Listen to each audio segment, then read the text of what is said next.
Are you a self-storage owner or operator looking for service providers to help at your facility? Well, the Storage Business Owners Alliance, also known as the SBOA, has you covered. The SBOA is the premier online hub for connecting self-storage owners and operators to industry-leading products and service providers.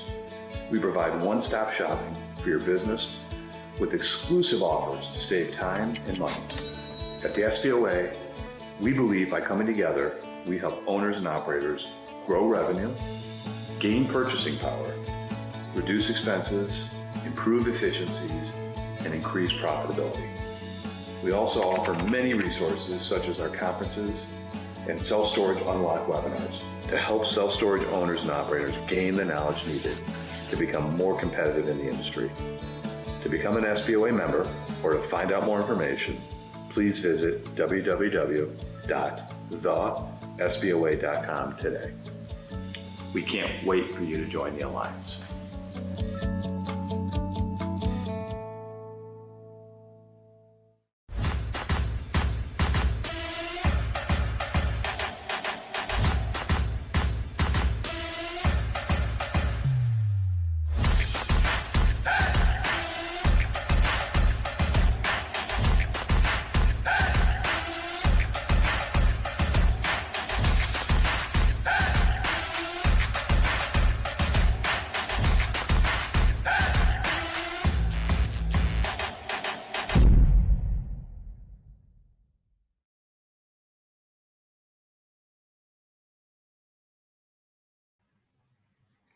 Good morning, everyone. Thank you for joining us again for another version of the SBOA's Self-Storage Unlocked.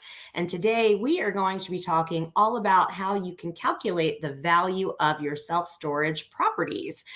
For those of you that don't know me, my name is Jessica Johnson. I'm the Vice President of the SBOA, and we love doing these webinars to bring education to the industry. And we could not do these type of webinars if it weren't for some of our industry experts and partners that we know out there in the field that we've asked to join us today. So huge shout out and thank you to RK from Coast to Coast Realty, Adam from the BSC Group, Kathryn from Self Storage Investing, and Matt from Black Swan Self Storage Advisors. Say that 3 times fast. That's a tongue twister. But I want to go over, and many of you join us for these. We do these twice a month, usually sometimes 3 a month. This month in June, we have one of these bad boys every single Thursday for you, with the exception of the last Thursday of the month, where we will do our Storage for Rookie session that you just saw the commercial about. If you're a newer owner or operator in the self-storage industry, or you're looking to grow or expand your portfolio, this is a great 5-hour virtual training for you. And if that's not you and you know someone that would benefit from it, please send them the information. We've been doing this almost 25 years now. We've got this, what we feel on lock. We know what we're doing. We've made a lot of mistakes along the way, but it's just a training session to help you get acquainted with the industry and see if this is something that would be a good fit for you. And again, if you're already in the industry, how you can grow and expand and scale your portfolio properly. Our sister company, Storage Pros Management, at one time had 150 locations across 8 states. We sold the entire portfolio. The last asset was sold at the end of 2019. Huge sales figures, huge value. So we want to talk about all of that today. So I'm going to get this started. For the audience members that are new to us, and there's another Jess Johnson in the comment section that freaked me out seeing my name there twice. And I wish I lived in Melbourne Beach. So hi, Jess. But anyway, I see you guys are commenting. Please put your name and where you're from there. We'd like to interact with our audience because this is virtual. We don't get to see you live, unfortunately, unless we're at one of the live shows. But that's where you're going to ask your questions for our panelists, make comments that you have, tell us all about you. Hi, Jess. It's so weird seeing my name on screen and knowing it's not me, throwing me off. But anyway, we want you to connect with our speakers too. So ask those questions while we have them here live. If there's something that we can't get to, we'll take those questions and send them out to the speakers so they can answer those for you after this webinar. And just for anyone that doesn't know our kind of structure, we do these live and then they get posted on our YouTube channel. We have a very robust YouTube channel full of self-storage educational content. Please go check us out on YouTube. It's a great source for you. And we have a big announcement about a tech summit that we are doing next week, which I'll talk about at today's, the conclusion of today's webinar conference, whatever we're doing here today. We are on overdrive over here with this tech summit coming up. So ask those questions in the chat area. And I'm going to introduce you to our speakers today before we get started. So first up, I have Adam from the BSC group, and Adam's going to give us a rundown of who he is, what he does, and what the heck is the BSC group, Adam? Morning, Jess. Yeah, so the BSC group, we're a mortgage brokerage company based out of Chicago. We focus on self-storage. We have closed, I always have to throw this number out. It might change from the last week I said it, but around $4 billion of storage. The two principals of our company noticed a gap in coverage and storage in the early 2000s and started pursuing, well, there's a lot of great storage properties out there and a lot of good, storage loans to be made. So they started the BSC group in 2009. I came on in 2014 as an analyst and worked as an analyst for a long time. And then for the last 4 years have been working as a broker. And I moved up to Wisconsin last year with my wife and been doing this ever since. It's really a good time to be talking about what we're talking about today, and excited to be here. So here's the most critical question of today's webinar, Adam. Are you a cheesehead? I am a diehard Packer fan. Yes. Awesome. Well, good to know. I'm a diehard Ravens fan for the audience that cares to know what NFL teams we like. So thanks for being here, Adam. Always a pleasure. Yeah. All right. Next up, I have Kathryn from Self Storage Investing. Hey, Kathryn. Hi, guys. So grateful to be here. And of course, absolutely love this topic. Working with self-storage investing, I had informed Jess that we actually teach a 5-week course on calculating the value of a self-storage business. So I'm very excited that we're going to get this going and really have some deeper conversations about what cap rates versus interest rates look like when it comes to the value of your property. So thanks for having me. Thanks for being here, Kathryn. And Cowboys. Go Cowboys. As she lives in Nashville now. So are we going to switch over or no? No, I'm not going with Tennessee Titans. That's not happening. Yeah. I mean, I will wear Jags gear because I do live in Jacksonville, Florida now, but I am a diehard Ravens fan. So yeah, if I go to a Titans game, I'm still wearing a Cowboys jersey. Don't know what to tell you. Good for you. Love it. Thanks, Kathryn, for being here. All right. Next up, I have Matt from Black Swan Self-Storage Advisors. I have to say that slow, Matt, because if I say it fast, it does not come out right. So, Matt, give us the rundown on you. Hey, Jess, how you doing? Well, I've been in the industry. This is my 23rd year. I kind of actually grew up in it accidentally. The reason I got into it is back when we started, there were apartments on site. I was attending school and got a job, lived on site, and kind of just grew from there. Right now I have a company called, like Jess said, Black Swan Storage Advisors. We specialize in feasibility studies, investment analysis, operational consulting. And that's pretty much what we've been doing. A lot of feasibilities over the last couple of years, people getting into this industry. So, and I'll end the note on there and saying I'm a Dolphins fan.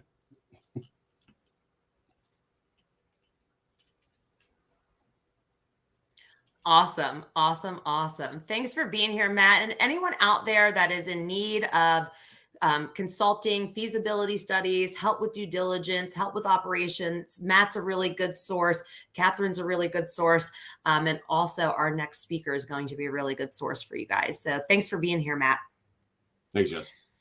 You're welcome. And last but not least, one of my favorite industry people, Mr. RK, the guru of all gurus. RK, give us your rundown. Thanks, Jess. Appreciate it. 30 some odd years in the business and have. We okay? I can hear you. It was a delay. I think the delay is on my end. Sorry, RK.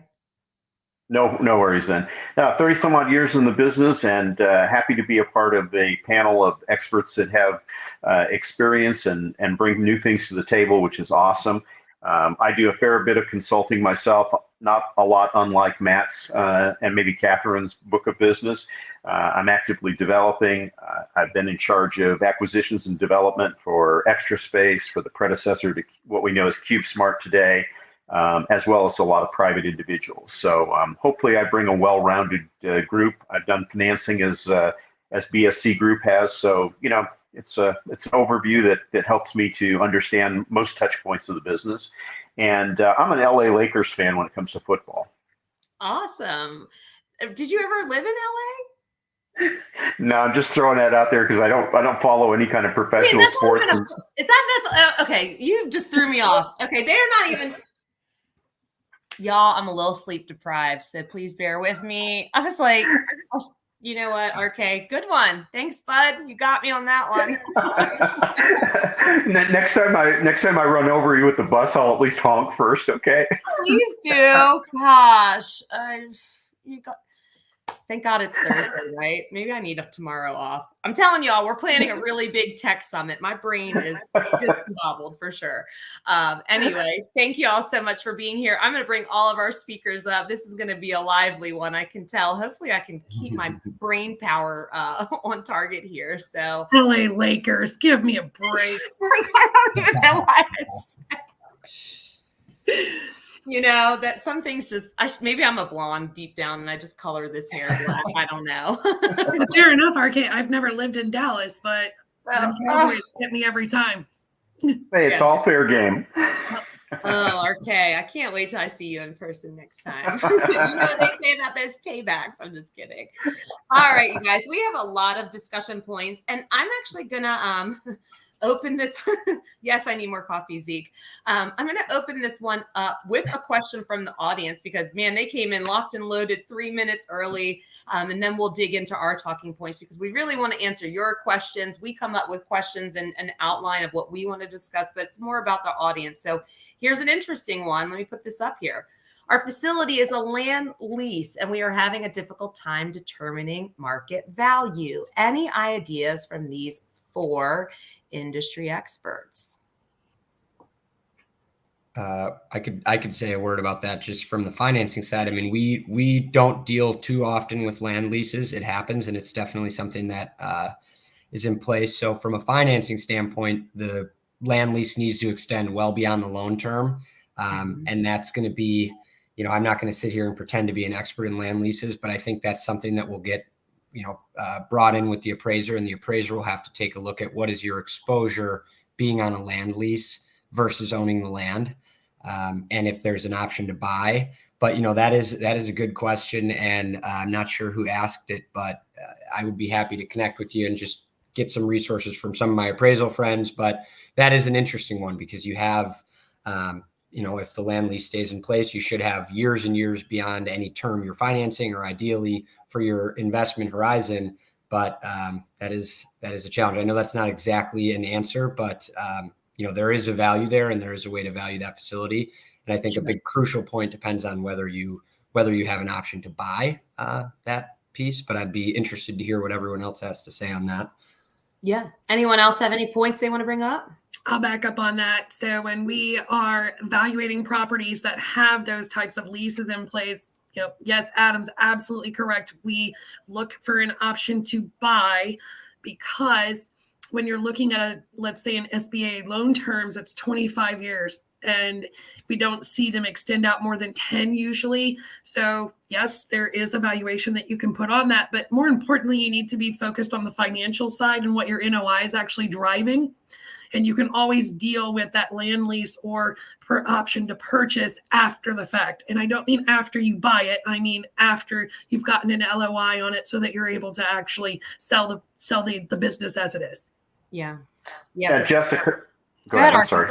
No, go ahead. I was going to say a couple things to consider here. One is, and Adam is 100%, and Kathryn is right. The lease term, it really dictates a lot of what's happening. And the lenders will typically like to see, and Adam, correct me if I'm wrong, but not just the loan term covered by the lease, but actually the amortization covered by the lease, because it gives them some additional cushion. So you may be able to do that with extensions, but they do want to know that it is in there, and they also want to know what the financial ramifications are of executing extensions, et cetera. I would say from a valuation standpoint, my experience on the acquisition side of it is that we will often attribute between 50 and 100 basis points to cap rate in order to cover the risk assessment that's there with the lease. And then lastly, if you're in the development process, you have to make absolutely sure that that landlord is willing to fully subordinate to any kind of construction financing, because if they're not willing to subordinate, that means you're going to have to build this thing out of cash. Yep. And so you're going to have a lot more invested in the project from an equity standpoint than typically makes numbers work very well from a return standpoint. Thank you all for that. Matt, any final closing points on this one before we move on? No, I support exactly what all three of them just said. I mean, that's Okay. pretty much it. It's just a little more complicated. Awesome. So let's talk the financials. Let's talk sales comps. You guys looking at sales comps, how do you look at your sales comps? Give the audience some suggestions on what each of you look at.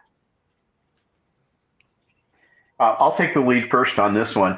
Sales comps is a bit tricky because you have to determine the source of where your comp came from. So if you're in CoStar or comps.com, you have to remember that they're reaching out to the owners to find, for example, cap rate. And many of the owners or buyers are not willing to disclose, or sellers for that matter, to disclose what that cap rate looked like, whether it was a seller's cap rate or a buyer's cap rate, which are two totally different capitalization rates at the end of the day.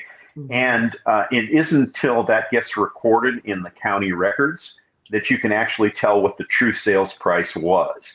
So there'll be a lag time sometimes of up to 3 or 4 months before it hits the county records. And if it's in a portfolio and it's buried, it's going to be really difficult to use sales comps to do that. Sure. So just be aware that it's a bit of a tricky wicket when you're trying to do that. Yeah, I would agree. Anyone else?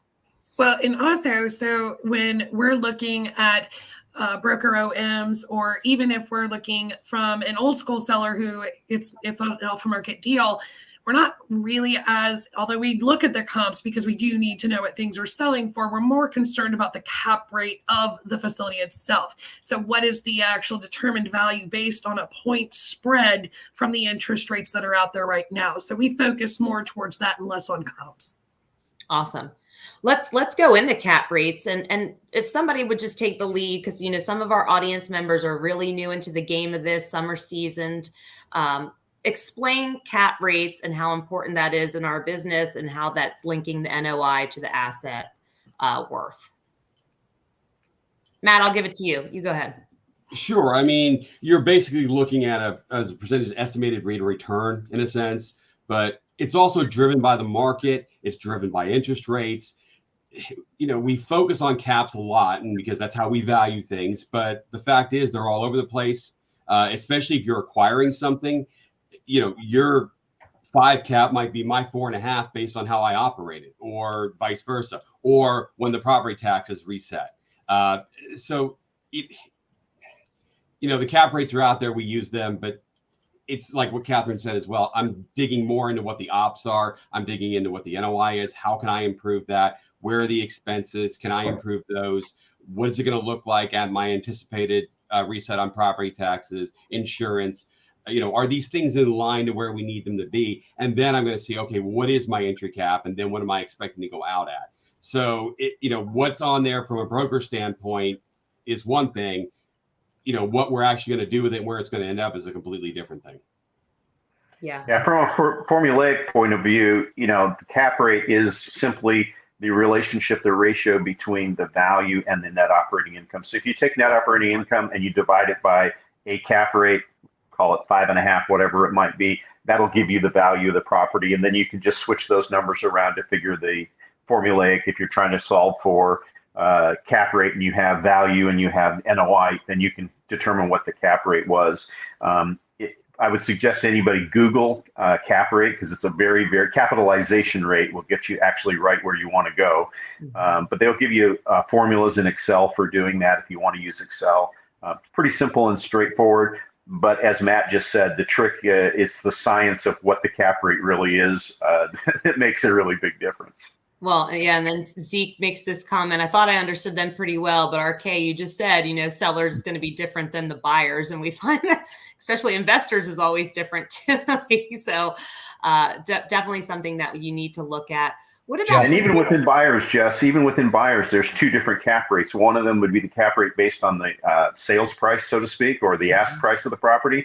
And then there's your all-in cap rate, which means after I acquire the property, I go to my settlement sheet on the HUD-1 statement and see how what my costs were, my title insurance, whatever it might be, brokerage commissions, and then you add into it your capital improvements that you're putting into the property. That becomes the real cap rate, is what you're actually going to have invested in that property, not just what the ask or the sales price was, but you're going to find that delta between the two, particularly if you have a lot of CapEx expenses going in. It's going to make that very different. And then, as Matt said, how you operate the property makes the other big substantial difference. So for example, if it's been owner operated and there hasn't been any real salaries attributed to it, when you add those salaries to it, it's going to make a huge difference, as will, again, as Matt said, the adjustment for property taxes. Once that kicks in, that makes that cap rate dynamically different than what it looked like when you went into your original underwriting. And I would assume, that on the finance side, it has the same kind of impact. Yeah, can I just take 1 second to answer, or to speak to Zeke's point, because I think this is a really good question. So he says, I thought I understood them pretty well, but RK said seller is different than cap or buyer cap. And that is a very important point. We talked about this on our call yesterday. So what RK means by that basically is, you can have in an OM, or what a broker might put together as, well, this is the cap rate on this facility, but you have to be very clear about how they are coming up with that number. What expenses are they using? What revenue number? And we talked about yesterday, if a broker OM is using a trailing one revenue number and it's the best month it's had ever, and they're using kind of really aggressive expenses, they're not taking into account what your tax change is going to be, what insurance, what payroll you might have to put in place, that might be a 6 cap or a 6.5 cap. But then when you load in all of your expenses and you load in what you're going to have to operate the property at, what the realistic, trailing revenue is, what an appraiser is going to look at, what a lender is going to look at, your 6.5 cap, like RK said before, Matt, your 6.5 cap from a seller OM can be a more aggressive cap rate. And you might look and go, wow, I'm buying this for a lower cap rate than I thought. And getting lower yield, so to speak, than what is represented and what the seller believes it to be. So that's a good point and a good distinction to make, Zeke. So that's a good question. Yeah, and I like that RK pointed out, any CapEx expenditures that you plan to have. Everyone out there that I talk to is on the hunt for these value add properties. I hear it all day, every day. Yeah. I want a value add in this area. And I'm like, everyone is looking for that same property. So good luck. But yes, put those equations in there too, because if you're coming in with that value add mindset and you want to improve operations and you want to improve the curb appeal and the aesthetics of the property, you've got to put that in there. Alex is asking us, can you really determine a cap rate without learning the NOI from a seller? So I actually want to touch back on the definition of a cap rate, because I, like most people, really struggled with what the real definition of a cap rate was for a long time, because there's so many numbers that actually go into that calculation. And for me, it's actually been quite easy since I learned this very simple definition. Are you ready? The cap rate of a property is determined by the expectation of pro forma that you yourself as a buyer and your investors are expecting. So if you can get the IRR, which in a lot of times when you have investors, it's going to be 17% plus, that will actually back you into the cap rate of the asset. So I know it sounds like it might be a hard calculation, super easy. It's what your basic needs are from the property as far as income goes, potential profit, that will dictate what cap rate you're actually willing to pay, which is why when I do valuations, I don't focus on those cap rates. I generally will focus on the spread that's contained within the IRR that's needed in order to satisfy the expectations of the seller and the investors. Yeah, absolutely. Anyone want to add on anything to that? I think that's pretty Yeah. good. Covers it. Yeah. Yeah, I do too. And I'm going to put Damon's comment up here in a minute, but we're going to move on a little bit. And Adam, I'm going to direct this to you. You and Kathryn were on last week's webinar where we talked about how can you increase your NOI? What are those triggers that you can pull to help increase NOI? Obviously, driving revenue, looking at expenses, cutting expenses. So let's talk about income to expense ratios. Adam, I think last week you said like that 30 to 35% is like kind of the sweet spot. If you're getting above 40%, you need some evaluations on the expense side. So talk me through that a little bit. Yeah. So actually, I learned something yesterday that I hadn't seen, but I think Matt told me the 2023 Almanac or the expense guide says it's 36% is sort of the average. So expense ratio just being your expenses divided by your total revenue, or what percentage of your total revenue your expenses are. So controlling your expense ratio, understanding your expense ratio folds back into the whole value conversation, because if you're looking at an OM and they're showing an 18% expense ratio, no one that's been running storage is going to tell you that you should value the property based on an 18 expense ratio. You should value it based on how a REIT or a regional operator would value it or would operate it. So I think, and then the point about if you're above 40%, there are certain markets where you may be above 40% and it might just be about as good as you can do because your taxes are so intense. So in Harris County down in Texas or in Chicago or, Cook County. But generally speaking, if you're above a 40% expense ratio, it's probably worth something we talked about last week, going back, considering some of your vendors, maybe trying to reshop your insurance, taking a look at some of your, advertising, some of the things that are a little more of a controllable expense rather than some of your fixed expenses. So that plays very heavily into, again, what an appraiser is going to look at. If you put a 20% expense ratio in your P&L and that's how you're valuing your property, and you're going out and you're getting financing, or you're trying to show your investors what that property is going to look like from a return standpoint, if you have anyone in there that's invested in storage before, that's probably going to be one of their questions as well. How are you going to operate this at such a low number?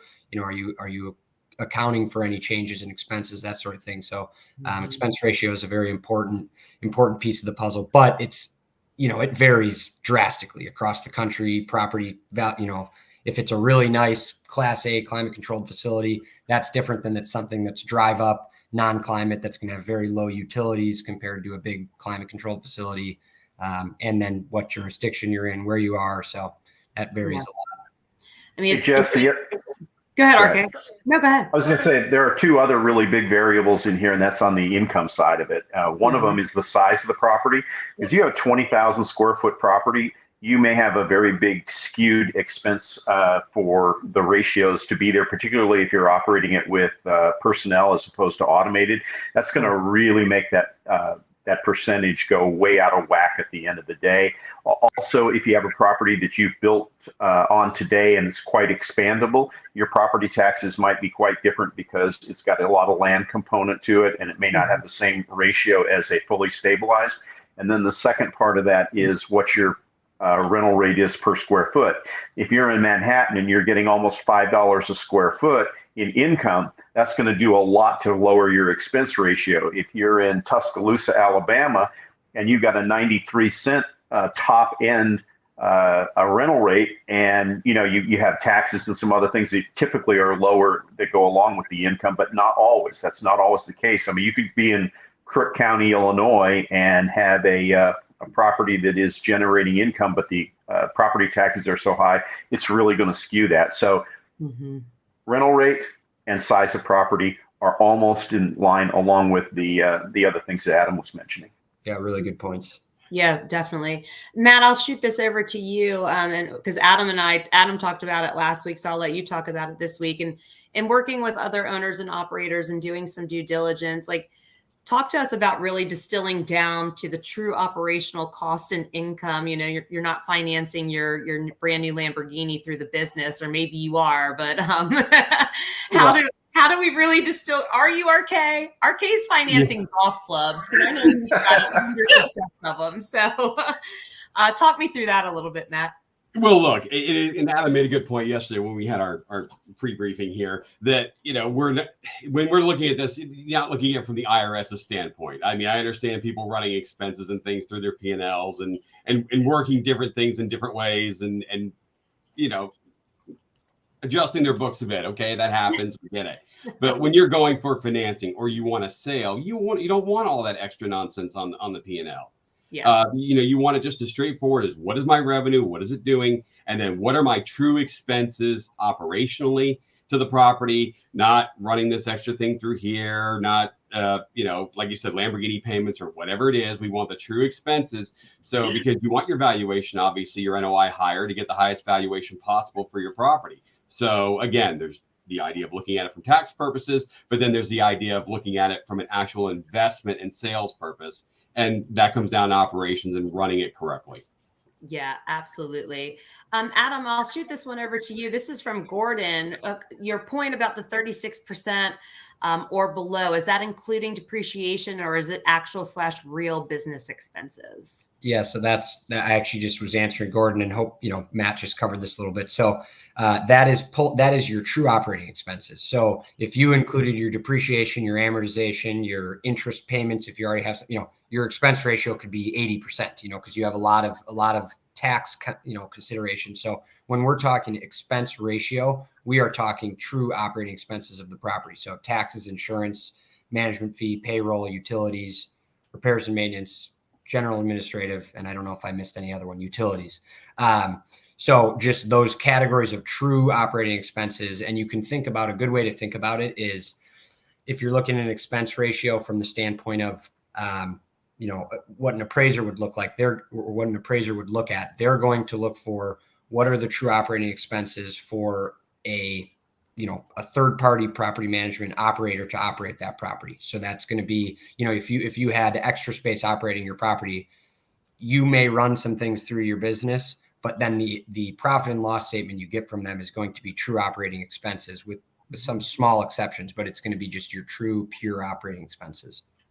Yeah, absolutely. Pulling depreciation out. Sorry, I should make that very clear. Pulling depreciation out, pulling amortization out, pulling interest out, and just having your true operating expenses. Got it. Thank you, Adam. Let's go into, and RK, I'm going to shoot this over to you. So RK, I had the honor of being in the room with RK at the ISS show. He did a full day. Was it a full day, RK, of investing? Yeah, bless your heart. Where you were talking, all of this, but let's go into thoughtful forecasting with budgeting and your projections. Talk me through that. Yeah, so two things I would keep in mind here. One is a realistic budget versus something where you're trying to get pie in the sky and say, okay, the best possible case is such, or the worst possible case is X, and then in the middle of the road might be the base case. And I think most of us should operate under the base case scenario when we're talking about reporting and maybe trying to do forecasting. But when it comes to what we think the property might be worth, we might be looking at a much more optimistic view. And if we're trying to buy it from a seller, we might be talking more along the pessimistic view, just because there's some very wide variations in value attributed to that. So as we look at that and we think of it, it's very important that as you forecast this out, that you know the intended purpose of your forecast. I will find that operations budgets can be dramatically different from acquisitions budgets. And that's likely because we think we know how we're going to operate the property, but unless your ops team is in it, they should have a seat at the table when it comes to doing this kind of forecasting and trying to create an acquisition purchase price or a strike price for the property, because they got to operate it someday. And when you make that turnover to them, you don't want them coming back with a budget that looks entirely different than you had in your acquisition forecast for pricing on it. So I like to have them fully a seat at the table and giving me input as to, oh, wait a minute, in that market, salaries are higher because of whatever. Insurance costs are higher because it's a coastal property. All of those things become very important as you look at it. Now, when you get to scale, it's easier. If you're Extra Space and you're operating that number of properties, you have big data on your side, right? You got this huge amount of data to work with, and you can churn that data and help you to really refine the budget and the pro forma. When you're out on your own trying to do a development property and you have no basis to work from, You don't even have utility numbers to work from. It becomes a much more involved process in putting that pro forma together. And keep in mind, you're going to make some very big assumptions. And in the development side, you won't make as many assumptions on the acquisition side as you will on the development side. But when you start with, and I start with a clean sheet of paper with every development project, whether I'm working as Matt does on a feasibility study, I don't have a preconceived unit mix. I don't have preconceived percentages. I'm looking at that property relative to that market, relative to those demographics and that particular site. And all of those things influence how we create that budget and how it's going to operate. And then there's the whole competitive influence, what they're going to do to your rental rates. And we don't have that kind of open data where we can just go to a similar operator, pull their financial statement, and all of a sudden we got a pro forma for our own property. All that stuff being highly proprietary and kept a little close to the vest in self-storage.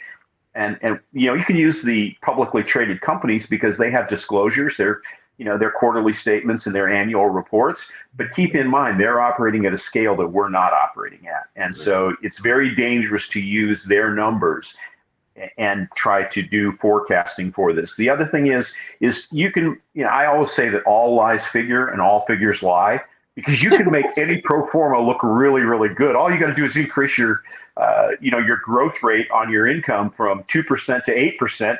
And this looks like a marvelous deal. I could sell this to anybody.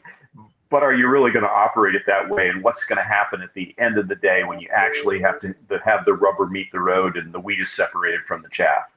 Excel's a wonderful tool, RK. That's what we all say.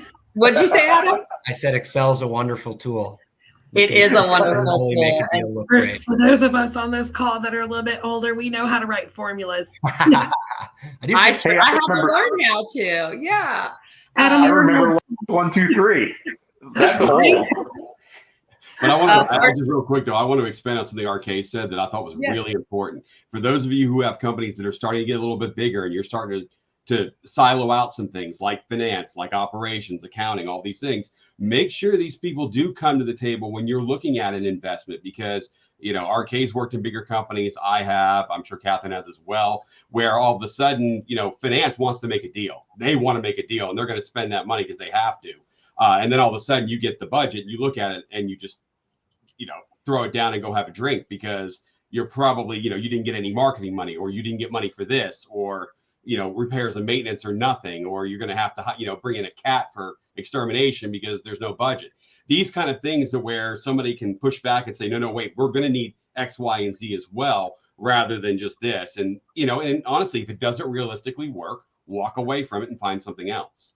Yes, you're not married to any one of the leads that are sent to you from an acquisition side, and certainly don't invest your emotions into it. At the end of the day, it's a business. If you're not reaching that minimum DSCR of right now, which is 1.15, which is great for us from an acquisition side, because we are able to then, because it was 1.25 just 6 months ago. So they are working with us a little bit more, understanding that cap rates are a little bit higher right now. For our smaller acquisitions, our mom and pop facilities, the expense ratios are just a little bit higher because they're, like to Matt's point, there are certain things that we still need in order to run that facility. So if the numbers don't work, what are you doing? Get away from it. Just step away. It's not that big of a deal. And an LOI is non-binding. And you're going to know that information before you even get a PSA in order. Yeah, for sure. Yeah, go ahead. Can I real quick? I'm just watching this chat here, and can I just quick add something? So Kathryn just answered Alex's question. Yeah, and I'll pop Alex's question.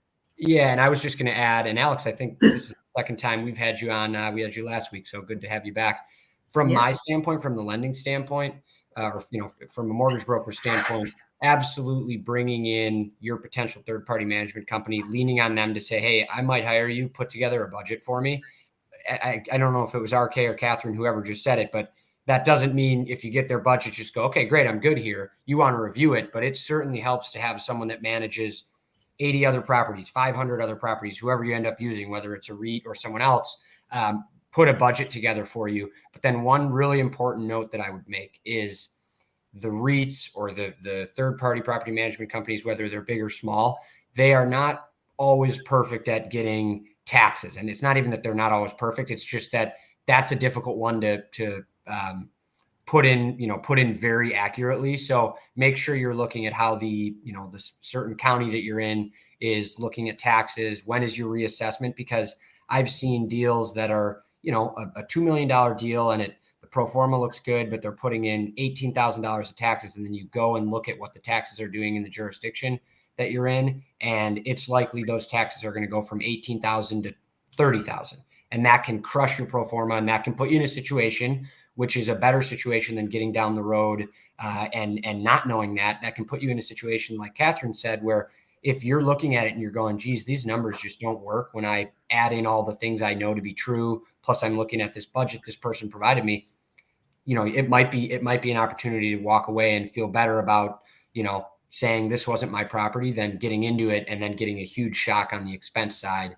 But I would definitely recommend leaning on potential management companies to put budgets together. That's super helpful for me, for you as an operator, that kind of thing. So.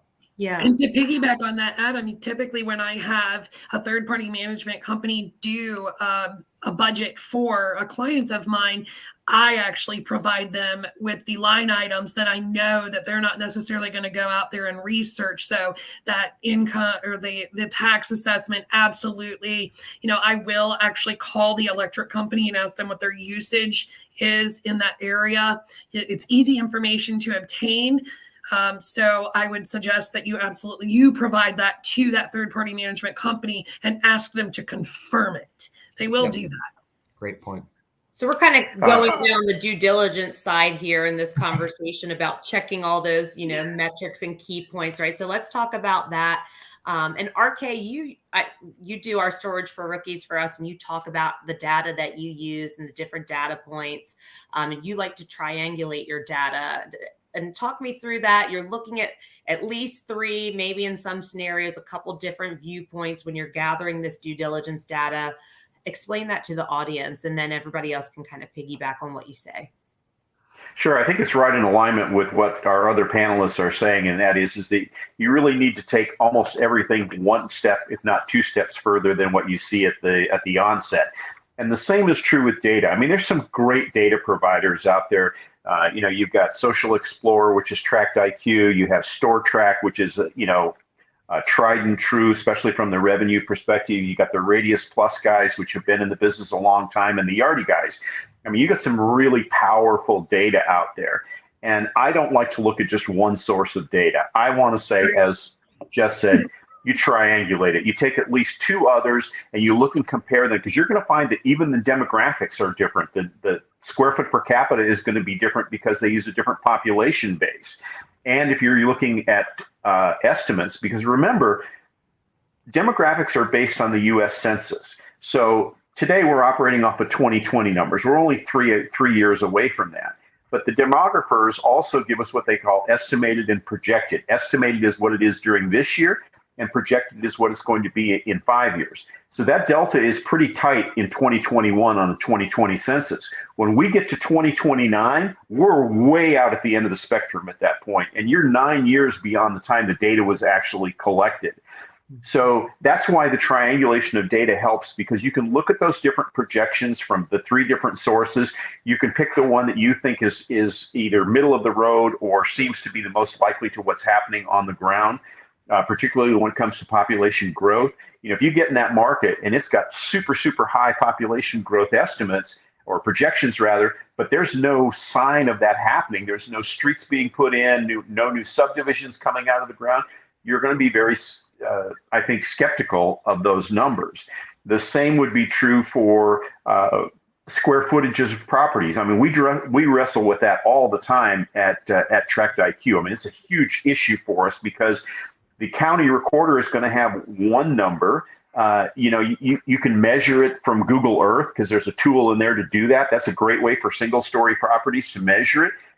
But you're going to find it's all over the board. And even the difference between net rentable square foot and gross square foot can be reported entirely different between Yardi, Store Track, Radius Plus, and Tracked IQ. It's amazing how big those differences are. So I ask you to look at them for reasonableness, test them one against the other, ask questions about it. If you don't understand the data, ask a question about it.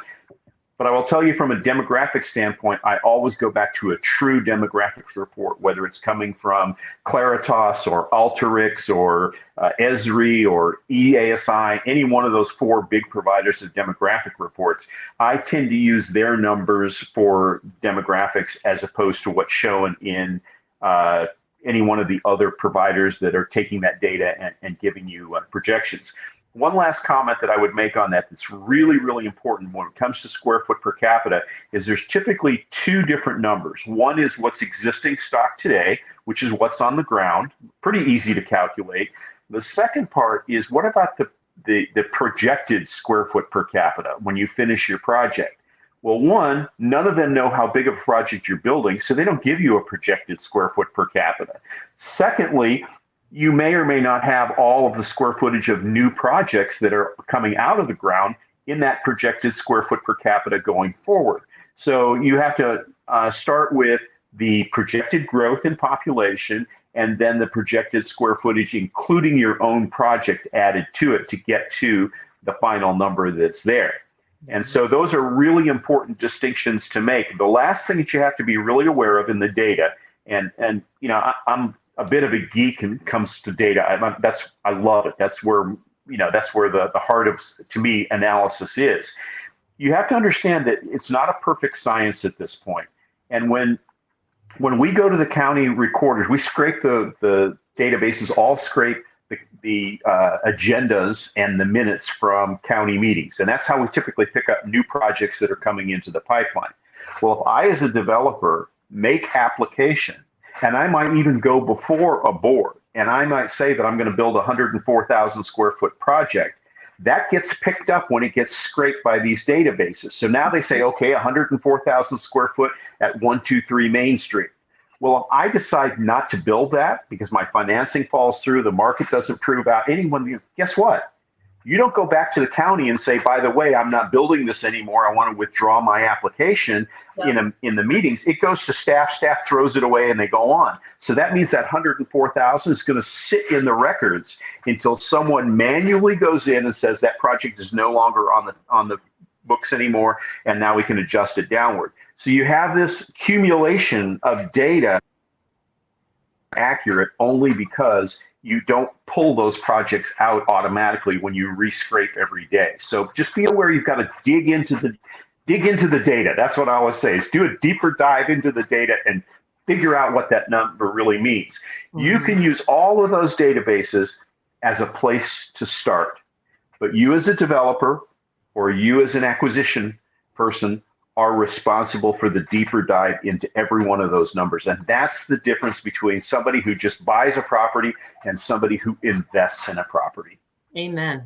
Go ahead, Kathryn.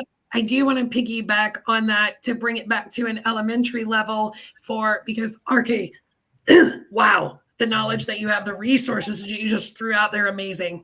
For those of you who are self-storage owners currently and you're looking to possibly calculate the value of your property, please keep in mind these 3 resources from a market perspective, because it is going to affect what you're able to actually put out there for a price for your property. World Population Review, city-data.com, and Data USA. It will give you the projected demographics out to 2029 of what's happening in your market. That's population growth. That's median incomes. That's household values over the last 20 years. There are KPIs within those that will dictate what a buyer is going to look at in order to evaluate their own calculations for your property. So just keep those 3 sites in mind so that, you know, when you're looking at the simple calculation, NOI divided by the cap rate in your market. Cap rate can be determined by spread from an interest rate that your buyer's going to get right now. Simple calculations, but there's other factors involved, and that is one of them, is what is projected to happen in the market from an elementary level. Yeah, absolutely. All great points. And the audience is like, woo. They're low. Fire. They're They on are fire. They are on fire. This is another one that could go for like 2, 3, 4 hours. Like RK just did 8 hours of this in Vegas at ISS. I felt really bad for RK at the end of it. But here's a question from another investor in a different asset class, just basically asking, are there any other underwriting requirements each of you use? Kathryn, you mentioned the debt service coverage ratio. Anything else? Adam, Matt, RK? I'll just add a couple quick pieces. Sorry, Matt. It looked like you were about to say something, but just going back to that expense ratio and understanding, it's hard to just exactly what your expense ratio is going to be, but understanding your expense ratio is important. And then if you're talking about underwriting and potentially bringing in debt, just having a good feeling for not underestimating your interest rate in this market. Interest rates are high, so making sure you're handling both the equity side, what your investors are understanding that they're going to have, and then from the debt side, what that's going to look like. But the debt service coverage ratio one is a really, just to spend a quick second on this, it's the 3 legs of the stool of, debt yield, debt service coverage ratio, and loan to value. And for a while there, it was really debt yield driven when we were doing a lot of, which debt yield being net operating income divided by your loan amount. It's a debt metric. And then as interest rates started skyrocketing, and back in the day when debt service coverage ratio was not as much of a concern, and I say back in the day, I mean a couple of years ago when rates were so low, and then all of a sudden when rates go up so much, you get such a squeeze on your debt service coverage ratio, and all of a sudden a property that might have been a 150 debt service coverage ratio at a very comfortable leverage point is, like Kathryn said, it's down at a 120 or a 115, or potentially with high prices right now, it could be sub 1.0. So I would just say there's a couple other ones that we could talk about, maybe some that I'm not thinking of now, but right now, debt service coverage ratio is like the number one that we are looking at. So that's a very good metric to be drawn to, is the debt service coverage ratio. It is someone who teaches a class on how to evaluate a property's value and what the actual value of the property is from an acquisition standpoint. There's at least 8 KPIs that we look at within markets, not just pertaining to the financials, because we do exactly what Adam says. The 1.15 DSCR is like, that's number one. If it's not meeting that, you're not even going to get a loan for it unless you start to get really creative with those terms. That's not all. You can't always do that. So then you have to go to the next KPI, which for us would be the debt ratio. If it's 36, 35%, we're looking good. It's cash flowing. We'll go from there. But then there's like 6 other KPIs that we need to be really focused on to make sure that this is going to be a successful venture for both parties. Yeah, absolutely. And I have a couple other quick questions from the audience, and we might have to have a follow-up one on this one. We didn't get into talking about like the economic factors, rental rates, and occupancy, which, Matt, I am going to push those questions to you on operations side here in a second. But Damon's asking, is there a standard list of questions someone should follow in dealing with a situation for a management company as opposed to hiring a consultant? Kind of think the list of questions probably is pretty darn similar, but probably has some variations. But anybody have any thoughts on that? Well, from a consultant perspective, the answer is yes. So third-party management contracts cover quite a bit more from a longevity standpoint of running the property than a consultant would. A consultant is going to come in, they're going to work with your budget with you, but they're in essence going to leave after 3 to 6 months of getting you set up and ready to go. Whereas a third-party management company has that longevity in their contract, 1 year, 2 years, 3 years, however you set it up. And so those questions are going to be just significantly different on that side. Who's handling rate increases on the software, on the website? Who's driving the NOI? And how does that actually look? What companies are you going to outsource these items to, like website design, SEO and SEM? And those services are also going to cost you a certain amount based on whoever your third-party management company uses. So yes, there's a very different list for both parties. Yeah, no, and that's all good stuff. And I mean, there are so many factors that go into this, even that. And someone's asking too, and we'll get to you, Eric, on this separately, but just looking for like a standard list of expense budget line items. We can get you some good resources there for that, Eric. We all have them. We all probably have a variation of it. So, but Matt, I want to go to you. Let's close with these two things, we didn't get into, like I said, the economic factors, but I mean, those are pretty, you got your macro and micro, and you guys can go look up what those mean. If you don't know what those mean, Google is your friend. But let's talk about rental rates and occupancy and driving both of those key factors and the difference between physical occupancy and economic occupancy for those on the call that don't know. You're welcome. Right. So, I mean, we can start with the occupancies. I mean, that's pretty straightforward. One of those things I've always said that the difference, the operators the more sophisticated operators go for economic occupancy versus physical occupancy. All day long. Right. And I was raised in a physical kind of occupancy type mentality to begin with, because when I started in the industry, it was rare to have properties that were always over 90%. I mean, that's something that's fairly, new in the industry in general. So we always focused, a lot on occupancy, but then all of a sudden these things were full. And now it's like, okay, well, we're a unique business. We have 30-day contracts in essence. We can change rates within 30 days with notification. So now it's about pushing revenue. And so there's that mix of, what occupancy do I want at what revenue point, in a sense of where I'm doing the best. I like it in that 93 to 95% ratio in terms of turning people over, re-renting them, continually raising rates on my street rates, and continually raising rates on my existing customers within reason. I'm going in different markets now, as RK is doing feasibilities, as Kathryn's analyzing areas where we're seeing wide variations in online rates and what office rates are, and what are they really trying to get, and what is the strategy to get those things leased up.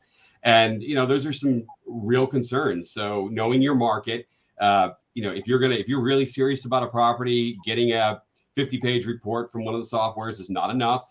It's usually not detailed enough. RK was going into this. You need to do some real deep dive work, or get somebody to help you. I think if you're trying to get into this, and self-storage is a great business, we all know that, but the people who understand how operations work are going to do a better projection for the investment than just looking at it from a trading, throwing a cap rate on whatever's there type thing. You have to go deep. This is, I guess, one of the differences. We're actually running a business that is a real estate investment versus maybe something passive. There's nothing passive about this. You really have to dig into it. And even if you do hire a management company, and I consult with people on this all the time, do you know what they're doing? Do you even understand what they're doing? And Amen. that's where operations comes into this. Now, of course, you're not going to know that just coming in, but these are the skills you have to pick up over time, because, you need to know is the management company doing the rate increases? Are they checking the market? Who's telling them to do what? What is the procedure for this if something happens? So these are the things you just got to dig into and get somebody to help you with it to start with. And then, it will pay dividends later on. So hiring a third-party management company and hiring a consultant to also make sure that you're understanding what the function of that third-party management company is and what their roles and responsibilities are based on the agreement that you're signing with them could definitely be a plus. And of course, is a CapEx item. So it's not like you're going to spend that over and over again. So it's not going to count against your debt ratio when it comes to the expense ratios on the property. Matt, you my bubble. I have to tell you, Matt, you totally burst my bubble, because I was told self-storage was a no-brainer. And well, if it's a no-brainer, why do we have to have this conversation? Because it's not. I know. I read that on Facebook all the time. And I mean, it really is, it's intensive. It really is. And you have to learn it. And I just, it's not passive at all in any way, shape, or form. Matt, what I tell new people coming into the industry, yes, you're not dealing with tenants, toilets, and trash from a residential level because this isn't their home. But when it comes to the asset class itself, there's no easy way to do it. There's just not. You have to know what you don't know in order to make yourself successful. And when one of us look at something, and this is, the other thing for new people coming in is, RK, Kathryn, myself, Adam, we're going to look at these much faster. We know which dials, levers, and buttons we can push and when to do it and by how much. Yep. There's also been this thing where we've had some really good rate increases. You've been able to take over a property and install some really great increases really fast. Can you continue to do that? Well, the market's going to determine that. Yep. These aren't necessarily in stone that you can do it every time, and you have to look at everything one-on-one. Yeah, and I would say too, you know, for the audience out there, wouldn't you rather spend several $1,000s hiring a seasoned professional to help you along this journey than spending several hundreds of thousands of dollars or millions of dollars and this not go the way you had anticipated it? For the investment that you can get from working with a consultant or a third party management that's been doing this and has a good track record, I think that's the way to go. There's so many other questions and good comments out there. I wish we had more time, but thank you to all of the panelists for being here today. Thank you to our audience. And just a quick announcement, and I love Damon Emerson is here. He's the CEO for Storage Shield, their tenant protection program. It's way up in the comments, so I'm not going to scroll because it'll get lost, but he had made a comment about, you know, increasing the value and driving that revenue. Obviously, you can do that through ancillary income items like tenant protection or tenant insurance programs, selling locks and boxes and everything under the sun. But one big one that I really want to talk about, and we have 2 days full of talking about this next week on Wednesday and Thursday, is setting some of this into automation where you can remove a little bit of the human element. There still has to be a human element there, guys. There's a human element there behind Google. There's people powering that machine. But we're talking the entire conference next week, our tech conference, our tech summit, I'm sorry, is called Automation Equals Valuation. And it's because it does. It's helping eliminate payroll costs. Yeah, there's an upfront cost to get on some of these automation tools, but the data it can provide you, and like I said, removing some of the hands-on man hour and labor hours that it takes to do some of these things with automation is super helpful. So we hope that you all can attend that next week. Again, it's 2 days, 5 hours of education on both days, 10 hours of educations for $50. We even have promo codes out there. You can get your 2-day ticket for $40. It's super inexpensive. So we hope that you guys come join us next week. So we will not have our traditional self-storage unlocked next week. We will have our tech summit, and I want you to stay tuned real quick for this quick video.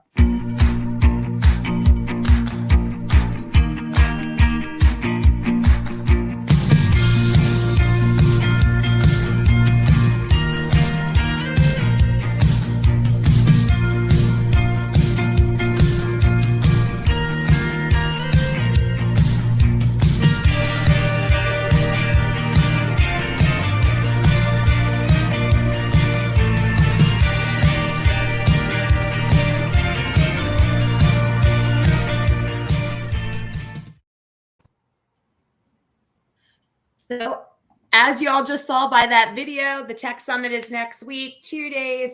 Amanda, we'll put the promo codes here in the chat area. If you follow us on social media, the promo codes are there. If you don't follow us on social, please do. We're on all the social channels. We have a very robust newsletter that we send out every week that has those promo codes in there as well. If you're not a member of the SBOA receiving that weekly newsletter, if you go to the SBOA.com, I think there's a join button. You can hit join, put your name, address, information in there, and we'll start sending you that weekly newsletter. It goes out every single Tuesday. It has a ton of information. Please get in touch with these panelists, y'all. They're here to help. And I know you guys have a lot of questions. So on our YouTube channel tomorrow, we will have a list of all their contact information and links under this recorded webinar. So if you want to touch base with them after this event and learn more about each one of them and how they can assist you in this process, I would highly encourage it. When we got started in the business, we hired a consultant. We went to some trainings. And here's another good point that I want to tell all of you that are new, or even if you're seasoned, get involved with the SSA, the national and your state level SSA. Good resources for education. Go to the shows, meet people, network, go to the vendor hall. Don't avoid the vendors. We're here to help you. I am one of the vendors, Adams. We're all vendors essentially too. And we are bringing some of the biggest tech vendors together next week to talk you through this process of how you can become remotely managed, unmanned, whatever terminology you choose to use out there. I prefer remote managed because, again, there is a human element to this. You cannot just go, I'm going to set it and forget it. It's being remotely ran. I'm good to go. It's going to make me this cash cow, like RK was saying. It's not going to do that. You need to be involved. And this is an investment. Like Matt, one of you guys said, I think it was you, Matt, like take it from an owner operator perspective, not just this passive perspective that you think it's going to generate all this revenue for you. So thank you all so much for being here today. Hopefully we see this audience next week for the Automation Equals Valuation 2-day Tech Summit. And yes, it will be recorded, but unless you have a ticket, you will not get the recording. This is not one that we publicly broadcast on YouTube. You have to get a ticket to attend. So please go out and get those tickets. Bye, everyone. Have a great rest of your day. It was good to see you. Thanks for all the information. Audience, get in touch with these folks. They're great resources and individuals for you to connect with. We're happy to connect you. Get in touch with me if you want to get any of their contact information. So everyone, we'll see you next week. Have a great rest of your day and a good weekend. Take care. Thanks, Jess. Thanks, Bye. Jeff.